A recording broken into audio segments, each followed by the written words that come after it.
Last year we identified Armadale as a key strategic location for Sainsbury's and a proposed store to make the most of the potential customers here and the housing growth, and it's going to be we're hoping it's going to be a real feature to Armadale.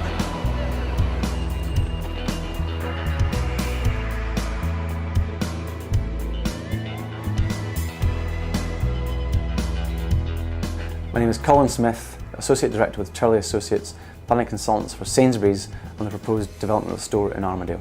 It is hugely deficient in terms of its capacity to accommodate the retail needs, food retail needs of its residents, the vast majority of whom, as confirmed by the Council's own retail study and our public consultation, leave the town to go elsewhere. I'm Alex Nedden of Transport Consultants Savile Bird and Axon, working for Sainsbury's Supermarkets Limited. About 90% of people leave Armadale to shop for food, and predominantly these people use the A89 to leave Armadale and head towards, for example, Bathgate or Livingston, and that's right past the location of this site. So although there's food choices available, you have to travel essentially.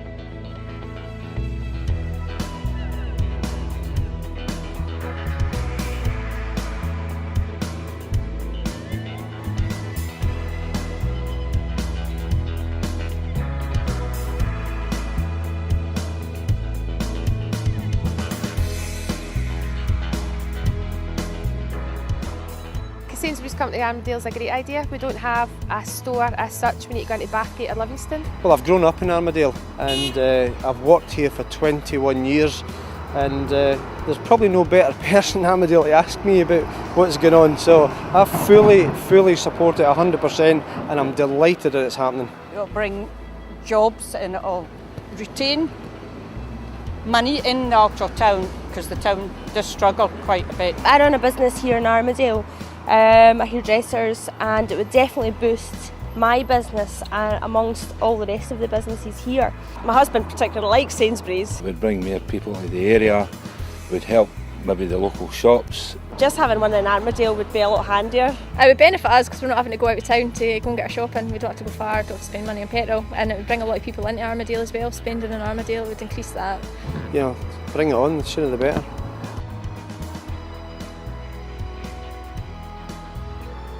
There's been a lot of engagement with the community, either directly with the residents who live adjacent to the Speedway track, who have very specific concerns in terms of design, new building, noise, servicing of a store. We've had a public consultation whereby we have openly sought the views of people of Armadale.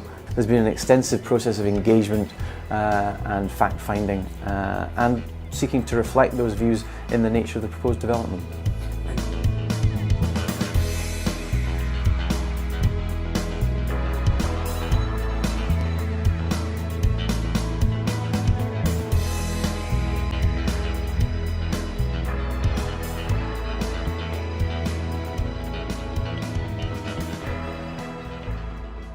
It's going to alleviate the congestion.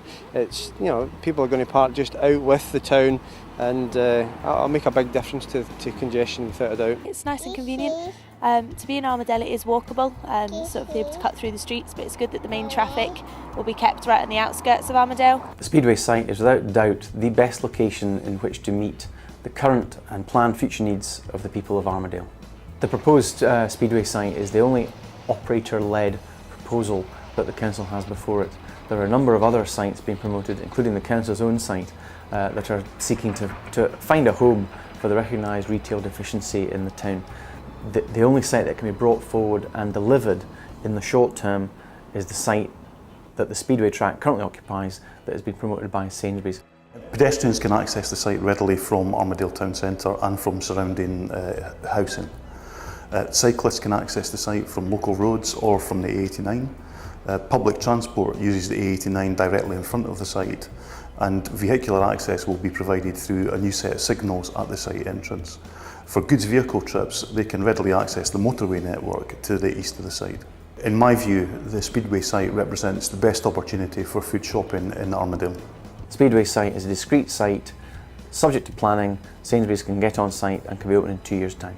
Me myself, I pass that site coming home from work, so it would be quite nip in quick. Also, it's pretty near the motorway, and it's got quite good access. Close to all the roads, and couldn't be better. The Speedway site's actually a good location because, especially for this little town, it's basically a through road. You can't really get in and out anyway apart from having to go past Sainsbury's. So basically for people having to come out of it, they have to pass here anyway. So again, it will benefit my business and it will benefit other businesses around. We're working with the Monarchs to assist them in their process of identifying an alternative home. Well, it's always been the Monarch's dream to have a place of our own. I mean, while this site is absolutely perfect for us for racing, it's not ours, and we have a great deal of restrictions on this stadium. It makes it very, very difficult for us for training youngsters and for the future. So yes, we would like a home of our own, there's no doubt about that. We're providing assistance to the Monarchs in terms of the project team, providing the respective professional disciplines, be it in planning or transport or agency, to find an appropriate home and help them deliver that. The provision of the Sainsbury's at the Speedway site would facilitate choice on the doorstep of Armadale residents. Delivering a store for Armadale is a critical consideration. Of the sites that have been proposed, the only site that is completely unfettered or unencumbered by policy or other constraints is the Speedway site. In the public consultation that we've been doing with the Community Council and the Business Association, we're getting a lot of positive support, which is very, very encouraging, and we're confident that when we open the store here, it will trade extremely well and benefit the community.